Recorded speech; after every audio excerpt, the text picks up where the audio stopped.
Our final speaker is Molly O'Neill, who received her PhD at Johns Hopkins School of Advanced and International Studies in 2012, having first had a rewarding diplomatic career. After teaching for several years at American University, she is now a visiting scholar at SAIS. Her book, Democracy, Civic Culture, and Small Business in Russia's Regions, Social Processes in Comparative Historical Perspective, is forthcoming. The title of her presentation is Identity Shaping Local Histories for Contemporary Russian Entrepreneurs, Evidence from 5 Regional Cities. Yes, thank you very much. I'm going to be using a PowerPoint. So there's the title of the presentation. Just a little bit of truth in advertising. I decided, based on reflecting on this, to limit my comparison in this presentation to only 3 of the 5 cities that are in the broader project. The broader project cities are Rostov, Samara, Tolyatti, Perm, and Smolensk. And here I'm going to restrict myself to Rostov, Samara, and Tolyatti. The broader project is just as was just read out. What this is a book which will be appearing from Routledge later this year. It's a political science approach to the problem, and it involves, in the first instance, a statistical analysis using all of the Russian federal subjects in the contemporary period for as cases, and so and based on that analysis, drawing 4 case studies from the according to a certain logic, which I'll talk about a little bit more. The principal variables in the quantitative analysis are something I'm calling small firm prevalence, which means the numbers of incorporated small firms in a given region scaled to 1,000 people in the economically active population in different years in the period 1991 to around 2010. The other principal variable is something called a Regional Democracy Index, which is composed of 10 sub-indicators. This is an index which was designed and conducted in 3 separate periods by a number of Russian scholars who follow regional politics and society, led by Nikolai Petrov of the Carnegie office in Moscow, formerly, now not there. Anyway.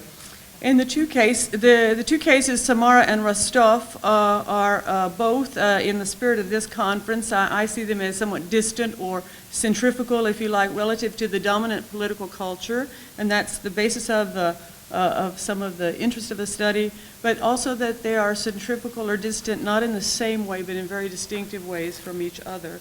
This is shows you the map of the regions. Show up this first, yeah, the horse case study region show up in a shaded color, hopefully for you. Anyway, they're the Perm region, Smolensk region, Samara region, Rostov region. Okay, how did I sort of an overview of the regions, basically cutting them, cross-tabulating them on the 2 principal variables.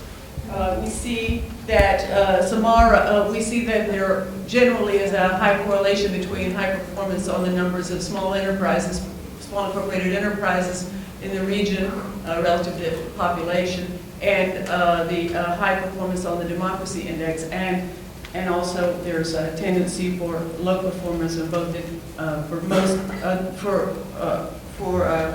there to be association with low performance on both of those variables. But we also see that there are cross cases. And so the cases I studied shows for the book are one each from the 4 quadrants. Samara being a region which overperforms, Smolensk being one that underperforms, and Perm and Rostov being cross cases or puzzling cases for the sake of the analysis. This regression line shows exactly the same thing. I just like to show that Samara and Rostov, you can see there, are comparable on their performance on small business, small firms, but are very, very different on the rating on the democracy index.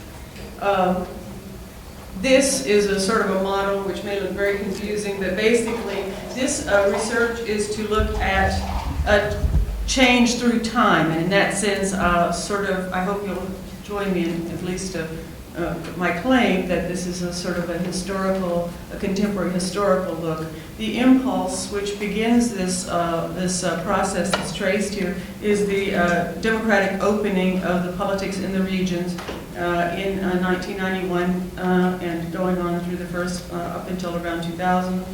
Small firms are seen as a result of this opening in the first phase. Then we have something called civic business, which I consider to be a subset of small firms, but which is not all small firms, but those who are organized in interest groups and business associations articulating the interest of the improved investment climate and things of that nature.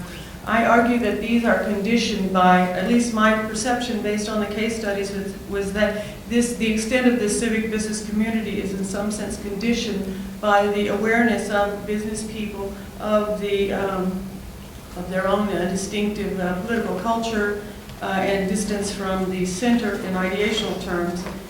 So it's a matter of the accessibility and or contestedness of the distinctive regional usable past. Civic business, therefore, you see there's an arrow that goes back from civic business to continue to nourish a process of democratization. The four areas in the democracy index, the four sub-indicators in the democracy index that seem to be influenced by the extent of small business development in a region are four. They're openness, which deals with the extent to which policies are deliberated in public, like including in public hearings and things of that nature. And that's related also to the media, which we just heard about in the case of a historical example, but wherein the public is aware of debates through an independent and diverse media environment in the regions. Civil society development in general, business associations being a key element of that. And finally, the dispersion of political authority, which means the role played by legislatures at the regional level, mayors at the municipal level, and legislatures at the municipal level in diminishing the tendency for regional governors and administrations to dominate regional politics and regional decision making. And you can see that both the process that we've enumerated at the top of the model is influenced by structural and ideational antecedent conditions. And here I'm talking about, in the case of structural, I'm talking about issues such as human and physical geography, resource endowments, levels of education, and so on. Diversity, ethnic diversity, or the lack thereof. And ideational antecedents involve this phenomenon of awareness of the pre-revolutionary civic life in a given region. So this is just quickly the performance of Samara and Rostov regions on the democracy index in the period 2005-2009. It should be self-evident that the result is on most of the measures. Rostov is not as viewed as democratic as being as democratic as the Samara region. This is the Rostov and Samara regions compared on the other variable, which is the small firm prevalence variable. We just see that the Samara had, they both started out comparably, but in the ensuing period, the growth of numbers of small incorporated business is much greater in Samara than in Rostov, although Rostov is higher than average, better than the national average. It's not really a national average, it's an average of all regions on that statistic. Here, though, we look at something called performance of independent entrepreneurs. An independent entrepreneur is a sole proprietorship. A business is a sole proprietorship, so it's not incorporated. And we can see that in this sense, if we look at entrepreneurship encompassing this sense, then clearly Rostov is a high performer. And generally, I would say in Russia, it's perceived that Rostov region is a region with a big tradition of entrepreneurship, but it tends to take a special expression in this sort of semi-formal sphere here in the independent entrepreneurs. This is a chart showing a poll of business owners in 2007-2008, indicating that those answering the poll in Rostov had a much stronger sense of obstacles to their business coming from corruption and from unfair competition, while Samara respondents tended to think of their obstacles to their business being more in the strictly economic sphere, such as being able to sell anything or find good staff and things like that. So that's a difference which is perhaps indicative of some of the trends we're looking at.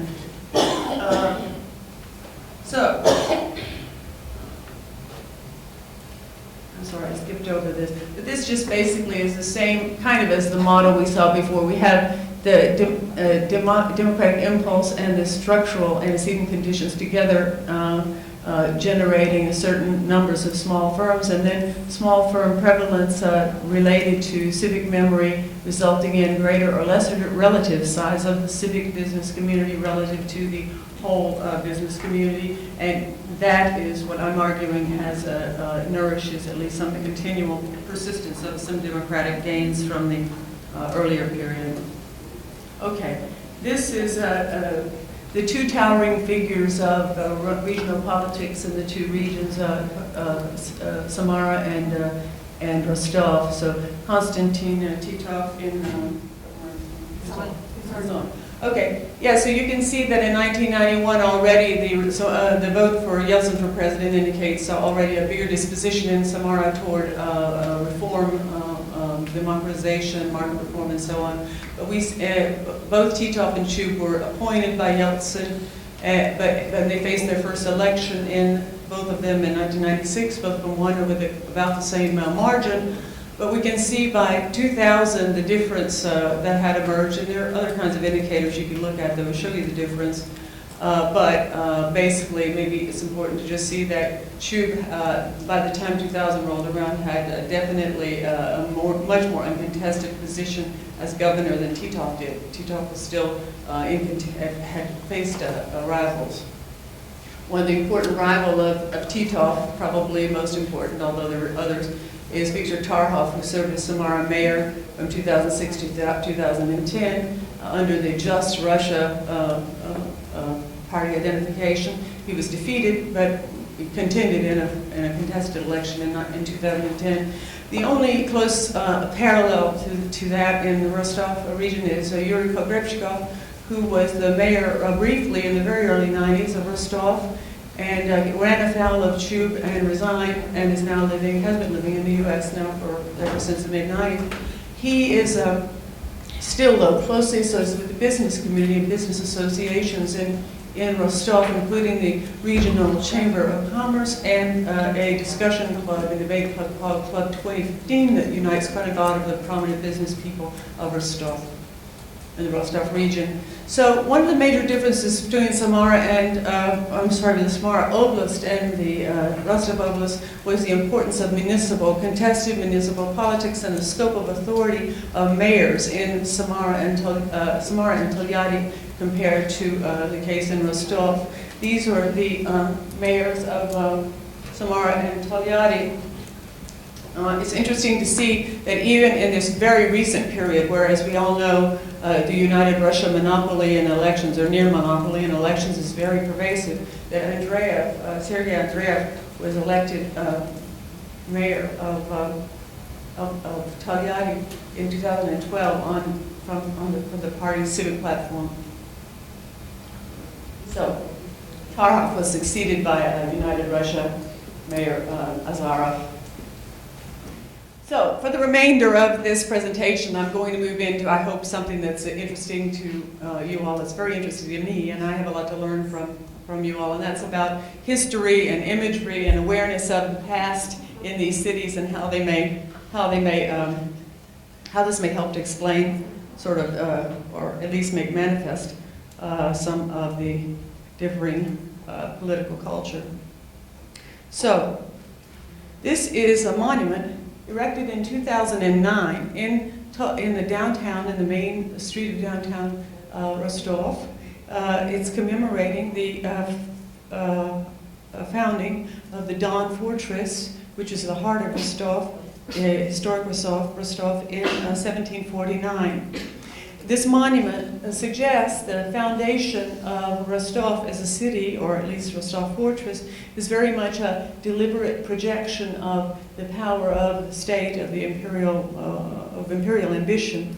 And it also, I think, evokes a contrast which is very interesting in the political culture of Rostov, which is a contrast between, represented by Cossacks of a sort of martial, valorous kind of military ethos, and a commercial ethos, because one of the other figures there is the first director of the Don Customs Point that managed the very important trade in the Black Sea area between Rostov and partners, especially the Ottoman Turks. Okay. Also, it's worth noting that here, although it's not depicted in this, but there's a very obviously a strong awareness in Rostov of the role played by Cossacks in the conservative traditionalist white forces in the Civil War. Okay, by contrast to that then, the development of Samara, I've taken this passage here, basically from a book by Orlando Figes about the settlement of the Samara and Volga region. And the main point is Samara, founded in 1518, seems to be, the settlement of the whole region seems to be more a result of some kind of a general unguided, sort of spontaneous settlement. And also very important roles played by the role of by the people seeking refuge, either old believers, fugitive serfs, and so on. I also would contrast in physical geography. I think it's important to note the Volga operating more as an artery for internal trade, domestic trade within Russia, and where Don River is more related to trade internationally in the Black Sea region, as we said before. So, perhaps analogous to the monument in Rostov, I chose this Borlaki. When I spent time in Samara and in Tolyatti, and numerous people often make reference to this as depicting something about the regional identity. Of course, this painting by Ripin, of course, I take it to be, first of all, the centrality of trade on the Volga and the grain trade in particular, but also some kind of social equality or resilience, determination, and so on. So that's my sense. Okay, business associations that I worked with and studied, well, they were in these two regions. And basically the only point I'll make here, because of the desire to get through with this quickly, is that there was quite a distinction between the style of interaction in the Rostov Business Association milieu and that of the Samara Business Association milieu. One aspect of it was the fact that the Samara region featured strong business associations focused on the municipalities of Samara and Tolyatti, whereas in Rostov everything was dominated by the regional or oblast Chamber of Commerce. So the interactions in Samara seem to be more public and more inclusive than in Rostov. In Rostov, interactions with the regional administration on the part of the business association, especially the chamber, tended to have a more sort of expert, advisory, consultative type of flavor. So a different kind of context and a different style of interaction.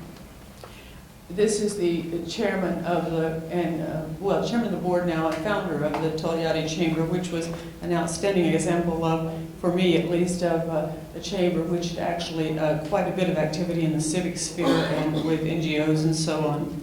I'll go on past it though because time is now short. This is, by contrast, and again, I'm not trying to diss Rostov. It's also an extremely interesting place, and there's a lot of economic success. The head of the chamber there, Nikolai Prizhyaznyuk, is himself a former mayor of Novocherkassk, and has been very effective in his role of leading the chamber now for some years. He's the one on the right. This is a picture of him recently receiving an award from the governor for the chamber's extension of charitable assistance and other kinds of aid to the refugees settling from eastern Ukraine, as you I guess that would be an important issue. Okay, so here I'm just now going to look at just some kind of aspects of preservation or destruction that seem to me to be indicative also of the important contrast in civic memory in the places that we looked at, the cities we looked at. This is the very interesting monument erected in Tolyatti to the founder of Stavropol on the Volga, which is the city which preceded Tolyatti. I don't know if you're all aware of this, but maybe you all are. But Tolyatti, the preceding city, Stavropol, was flooded in order to make hydroelectric station, and so this is what remains. The city is there underneath the surface. This initiative of putting this monument came from the first mayor, the first elected mayor of Tolyatti, Sergei Zhilkin. And I believe that it must be, to me at least, it's quite obvious that it's at least an ambivalence, if not a repudiation, of the decision made to build the industrial plant there. Of course, the result of that industrial plant is the major industrial asset of the whole Samara region, which is Avtovaz, the auto company. This is now majority owned by Renault Nissan, by the way. This is also a monument that sort of dare not speak its name, I guess. This is a national hotel, and it still stands in downtown Samara. It's run by the Azimut chain. But as I read about the history of the region and talked to people in Samara, I realized it also had a role in the persistence of the civic memory. This is closely associated with the anti-Bolshevik administration, Komuch, which was based in Samara in 1918. The head of the administration, Komuch, was a native of the Samara region who had been elected chairman of a constituent assembly in 1918. And when it was dissolved, he came there, founded a short-lived administration, and there, at its height, it had about 100 members of a constituent assembly, many of whom had been from the SR party. The Chamber of Commerce of Samara region actually cites in its website that it was founded under the administration of Komuch. So I think that's kind of an interesting survival of that past brief episode. It may have something to do with the political culture of Samara. This is a contrast between Rostov and Samara. On this square in Samara, this was the square where once stood must have been very huge and impressive Orthodox cathedral, and it was demolished to put in this Kubishev memorial and the opera theater and ballet, I think, there. So this is a contrast to Rostov, which I think a puzzle for me was, why is the city of Rostov spared so much? Why is there so much of the pre-revolutionary architecture? In particular, this principal cathedral stands in the middle of the city and is surrounded by market stalls and so on. It's quite a lively place, certainly by contrast to what we just saw in Samara. And then finally, I'll bring up the Armenians because I think it's very interesting. And may help to explain some of the special disposition to commerce that you can find in Rostov, despite the also contending tradition of the Cossacks. And that is that Rostov is actually, modern Rostov is actually a fusion of historical Rostov and another city which was called Nakhichevan, which was founded by resettled Armenians, brought from Crimea, resettled from Crimea in the 18th century. It's very interesting in the biographies of both the Governor Chub and the former Mayor Pogrebchikov, this region of the city, it's a district of the city, it's now called Politarskaya, oddly enough. It's full of these wonderful old graceful homes, many of which are in buildings, and many of which have been restored very nicely, and is still identifiably an Armenian quarter of the city. So, in closing, there's another picture. These are my own photos, so maybe not that great, but very, very attractive area. So in closing, I just would say that you probably have gathered that the Samara case basically conforms in a very regular way to this anticipated causal chain that I developed in the case studies and with reference to the regression evidence. But the Rostov case is much more puzzling because the contradictory elements of both the structural disposition to trade and the civic memory, most of which dominated by what might be seen as not necessarily such a favorable disposition to business in the civic sphere, at least, or transparent and formal kind of legal arrangements for the conduct of business. So I could elaborate more, but I think you can probably see the point. So thank you very much.